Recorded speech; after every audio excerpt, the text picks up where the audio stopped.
the 2 bags.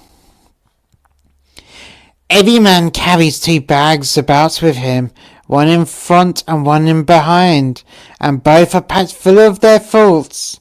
The bag in front contains his neighbour's faults, the one behind his own. Hence, it is that men do not see their own faults, but never fail to see those of others.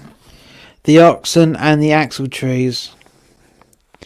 A pair of oxen were drawing a heavily loaded wagon along the highway, and as they tugged and strained at the yoke, the axletrees creaked and groaned terribly.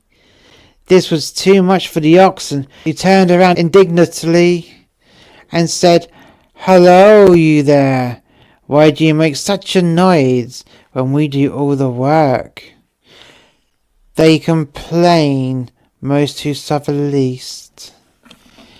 The boy and the filberts. A boy put his hand into a jar of filberts and grasped as many as his fist could possibly hold. But when he tried to pull it out again, he found he couldn't do so, for the neck of the jar was too small to allow the passage of so large a handful. But unable to withdraw his hand, he burst into tears. A bystander who saw where the trouble lay said to him, "Come, my boy, don't be so greedy. Be content with half the amount, and you'll be able to get your hand out without difficulty. Do not attempt too much at once." The frogs asking for a king.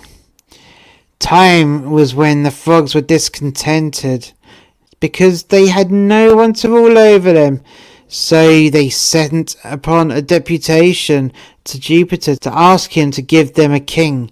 Jupiter, despising the folly of their request, cast a log into the pool where they lived and said that should be their king.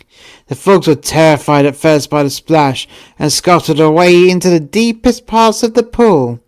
But by and by, when they saw that the log remained motionless, one by one they ventured to the surface again, before long growing bolder, when they began to feel such contempt for it that they even took to sitting upon it, thinking that a king of that sort was an insult to their dignity.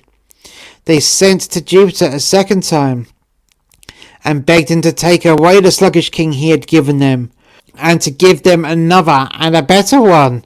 Jupiter, annoyed at being pestered in this way, sent a stork to rule over them, and no sooner arrived among them than he began to catch and eat the frogs as fast as he could.